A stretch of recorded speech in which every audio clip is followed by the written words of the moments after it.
Salut à tous, et comme promis, je reviens sur les ondes de Podcastland. J'essaie de ne plus me faire aussi rare que je l'étais précédemment. Alors, honte à moi, mille fois. Je vais vous parler d'un livre que tout le monde connaît, et que même à mon âge avancé, je n'avais toujours pas lu.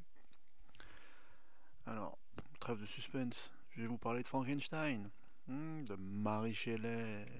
Ouh, t'avais pas lu Frankenstein? Ouh. Ah bah oui, il y a des trucs comme ça. On passe à côté toute sa vie alors que on baigne dedans. Mais c'est peut-être justement pour ça, hein. Ouais, on a regardé 1000 films de Frankenstein, des BD, des comics, tout ce que vous voulez. Et alors que je l'ai dans ma bibliothèque en plusieurs exemplaires en plus. Et toujours la même chose, hein. J'ai trouvé un exemplaire défoncé là, dans une assos là, perdue là, dans laquelle j'achète des bouquins d'occasion. Et puis je me suis dit, bah allez, hein, quand même. On va quand même lire Frankenstein, on va pas mourir sans avoir lu Frankenstein. Donc, je vais vous parler de Frankenstein. Bon, alors je vais pas vous en faire une tonne, puisque ce serait un affront de faire un podcast trop long sur Frankenstein, mais comme vous le savez tous, c'est Mary Shelley, hein, notre amie Mary Shelley, qui est née en 1897 et qui, en 1916, lors de vacances en Suisse avec son mari Percy et leur ami le fameux Lord Byron, euh, n'arrivait pas en fait à sortir de la maison qu'il louait parce que apparemment cette année de 1916, 1816, qu'est-ce que je raconte? Ah bah si je m'en mêle les pinceaux dès le début, hein, et que j'arrive même pas à vous dire quand est, est née Marie Shelley, ça va pas. Non, c'est 1816, hein, pardon. Elle est née en 1797 et c'est en 1816 qu'elle écrit le livre. Euh, Donc oui, apparemment cette année de 1816 a été appelée l'année sans été. Donc ils étaient un peu dégoûtés, nos trois compères, et au bout d'un moment ils ont commencé à se raconter des histoires de fantômes, et sous l'impulsion d'un des trois, ils ont lancé le défi en fait d'en écrire une, vraiment, en tout cas une histoire un peu d'épouvante. Alors Marie Shelley, ne faisant ni une ni deux, s'attelle à la tâche. Et comme d'habitude, hein, les mecs c'était gros feignants. Quelques jours plus tard, il a commencé à faire beau, donc son mari et Byron sont partis gambader dans la campagne suisse, mais Shelley elle a continué. Et apparemment, Byron en fait, il avait entamé un brouillon qui sera ensuite repris par un autre écrivain italien qui s'appelle John Polidori, qui sera publié sous le titre Le Vampire. Alors c'est un court récit qui apparemment lancera en partie le mythe et la vague des récits de vampires. Mais pour en revenir à Marie Shelley, en tout cas, elle, c'est la seule qui va aller au bout de son ouvrage et qui va publier son livre, je crois que c'est en 1818. Donc, comme on est au début du 19e siècle, hein, tout de suite son livre rentre dans la catégorie du gothique, hein. Et quand on le lit, on se rend bien compte, ouais, que c'est du gothique. Je vous avoue que ça n'a jamais été ce que je préférais dans le fantastique. Peut-être parce qu'on en a trop fait, justement. Et l'originalité du récit, c'est que c'est un récit épistolaire, quoi. Et un peu à la mille et une nuits, quoi. C'est des mises en abîme, un récit dans le récit dans le récit. Ou, en tout cas, l'histoire principale est l'histoire d'un fameux Frankenstein, quoi. Un fils de bonne famille genevoise qui va faire ses études en Allemagne et qui se pique d'être un génie de la biologie et qui veut lui-même créer la vie. Et qui donc, on ne sait comment d'ailleurs, c'est ça aussi un peu le tour de force, même si dans l'introduction elle dit que c'est un hommage à Darwin et qu'elle pense que dans ce qu'elle a écrit, il n'y a rien qui contredit la science biologique, en tout cas de son époque. Elle est maligne en fait, elle explique pas trop comment notre ami Frankenstein crée un monstre et a réussi à lui donner la vie. et étant horrifié par la créature qu'il a créée, l'abandonne, se sauve, mais se voit maudit en réalité par cette création car elle va détruire sa vie, en gros. Alors, c'est un résumé un peu hâtif, mais si je vous en dis plus, ça sert à rien de lire le livre, et puis de toute façon, je suppose que vous connaissez tous l'histoire. En fait, moi, juste ce que je voulais souligner très vite, c'est que, alors bien sûr, hein, je suis un mangeur de livres, je lis toutes sortes de livres, et de toutes époques, de Gilgamesh à, je sais pas moi, à Stephen King, en passant par l'Odyssée, et le lait de Marie de France, et enfin, ce que je veux dire, c'est que euh, je vais pas vous faire l'affront de vous dire ah non, ça a mal vieilli, c'est un peu daté, c'est un peu nul, mais malgré tout, et malgré le fait que je prends en considération le fait que ce soit un livre écrit au début du 19e siècle et que euh, c'est un livre précurseur dans le genre, qu'il a annoncé ce qui allait devenir ensuite la science-fiction et qu'il est original tant dans le propos que dans la manière d'amener ce propos. Malgré tout, le style est insupportable. En tout cas, je sais que je vais en irriter plus d'un, mais c'est un petit livre, hein. Il fait même pas 300 pages, mais j'ai mis toute ma vie. C'est insupportable, c'est pompeux, c'est chiant comme la mort. On n'en peut plus de cette histoire de Frankenstein, on a juste envie de le tabasser. Sincèrement, encore une fois, je suis conscient que c'est pas une mauvaise écrivaine, que elle a été d'une inventivité folle pour l'époque et que elle a donné naissance à tout un mouvement. Encore une fois, hein. Mais sincèrement, euh, ça fait vraiment con, hein, mais regardez les films, c'est insupportable. Après, je sais qu'il y a toute une catégorie de population qui aime ce genre, hein, qui aime l'eau de rose et les romans qui n'ont fait. En fait, voilà, c'est une telenovela. C'est exactement ça. Une telenovela du 19e siècle, avec un peu de fantastique. Mais elle aurait pu en faire une nouvelle de 25 pages. Ça aurait été tout aussi bien. En tout cas, je comprends pourquoi je l'avais pas lu avant. Comme tous les mangeurs de livres, on développe un instinct, tous. Et comme je dis souvent, que ce soit les films, les bouquins, arrivé à l'âge que j'ai, quand je les ai pas lus ou quand je les ai pas vus, c'est pas pour rien. Parce que à chaque fois que je me dis finalement non, quand même, il faut les regarder, il faut les lire, ça fait partie du patrimoine culturel mondial, et ben je me dis que finalement, je m'en passe. En tout cas, c'est pas pour moi, quoi. Donc ça va être un très très court podcast, mais franchement, je me suis ennuyé à mourir.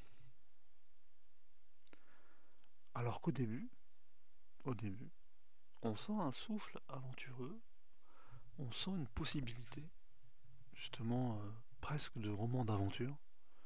Parce qu'au début, c'est un aventurier anglais qui écrit à sa sœur, qui est dans le nord de la Russie et qui essaye de découvrir, en gros, le pôle Nord, quoi. Et euh, il y a une espèce de souffle, un peu.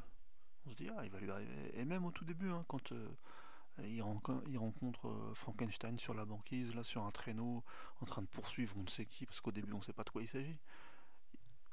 Il y a presque du pulp dedans. Il y a presque ce souffle là d'aventure mystérieuse, Lovecraftienne presque. Sincèrement, hein. On pourrait peut-être presque se dire waouh, ça va être une histoire de fou, une aventure mystérieuse, fantastique. Mais déjà, il y a le ton des lettres, parce que comme je vous l'ai dit, c'est un roman épistolaire, tout se passe par lettres, et au début, c'est donc ce fameux aventurier anglais qui envoie des lettres à sa sœur. Et déjà, avant d'arriver au fait qu'il rencontre Frankenstein dans le Nord, euh, il fait quand même mal à la tête. Son style en poulet, là, qui rend fou. Alors je sais bien que c'est le style de l'époque, je sais bien que c'est voulu, et que, encore une fois, c'est le reflet Et le milieu dont est issue Marie Shelley est de ce moment un peu particulier, justement, du début du 19e et de cette bourgeoisie anglaise qui se met à écrire un type particulier aussi de littérature et qui va enfanter, comme je vous le disais, hein, que ce soit au début le fantastique, ce qu'on a appelé le gothique, et plus tard, c'est ce qui a ensemencé la science-fiction. Et donc, encore une fois, pour ça, je lui rends hommage.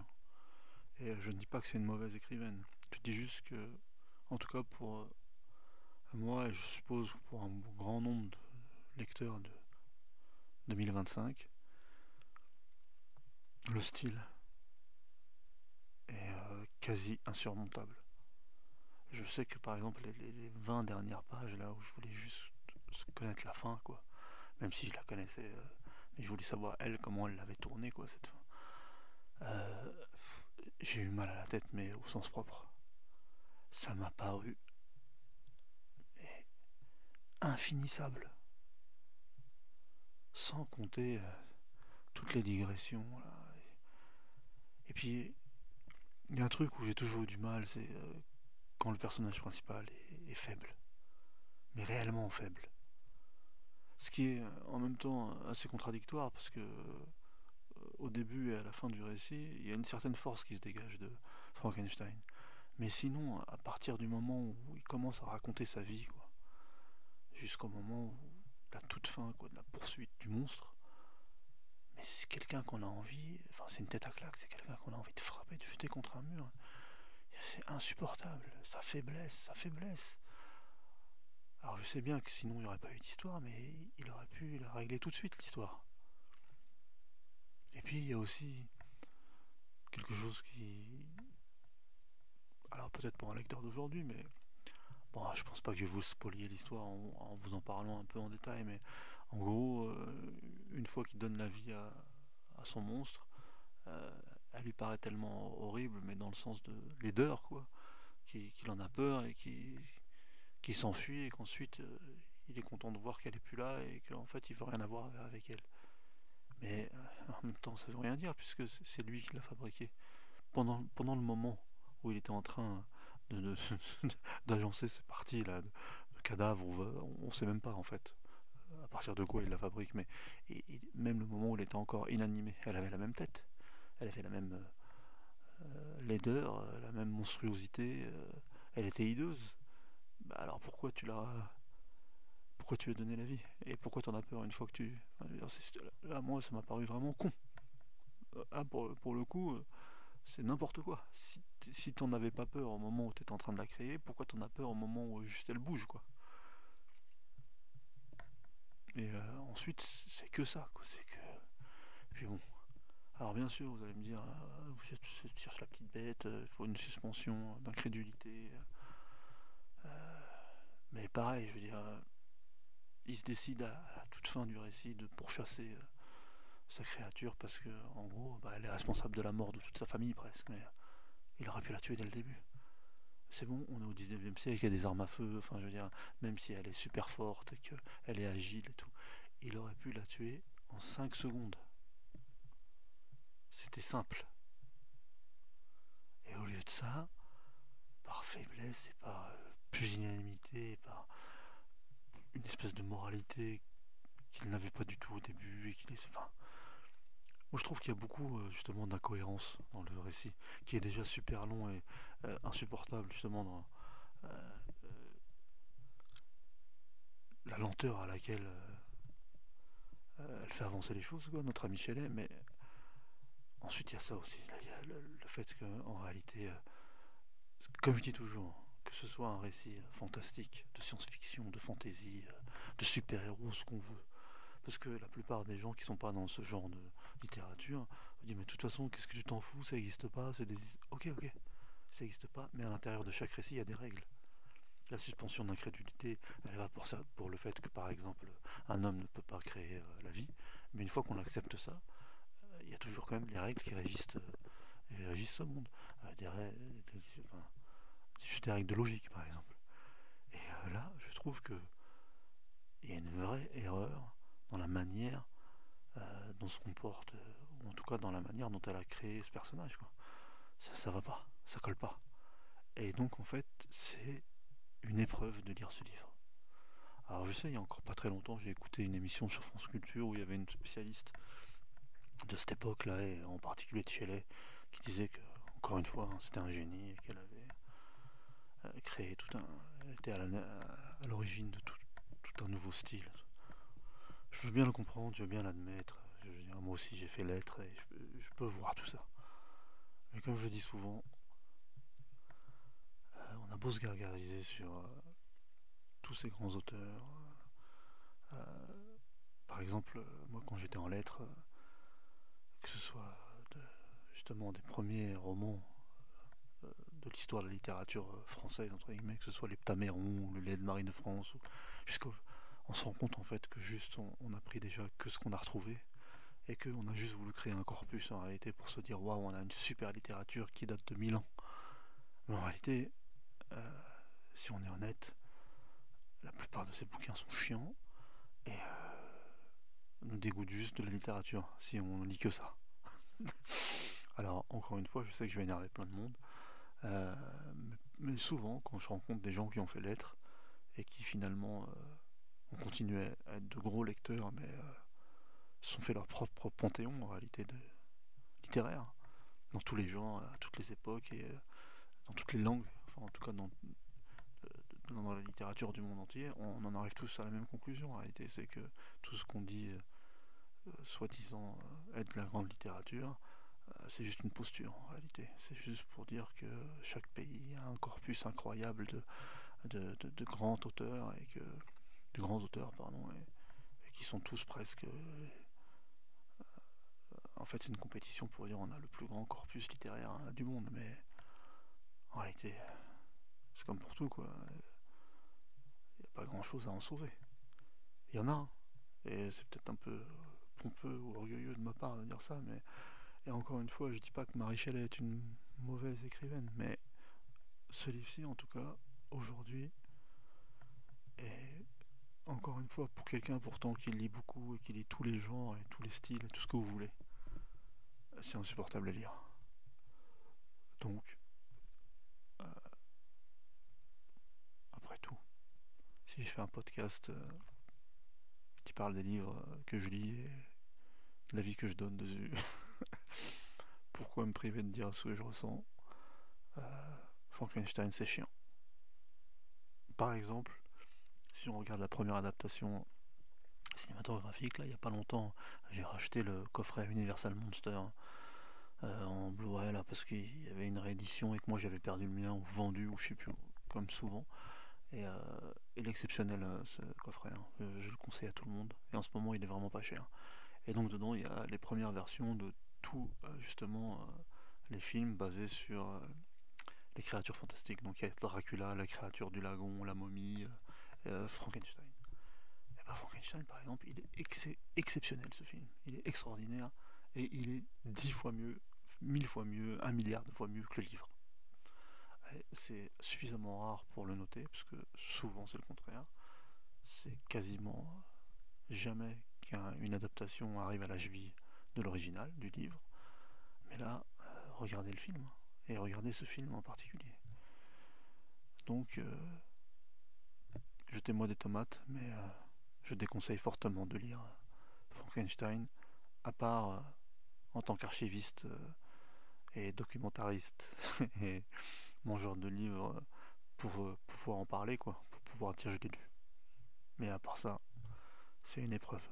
C'est une épreuve littéraire. Ça fait saigner du nez et je dois encore en avoir un petit peu qui coule.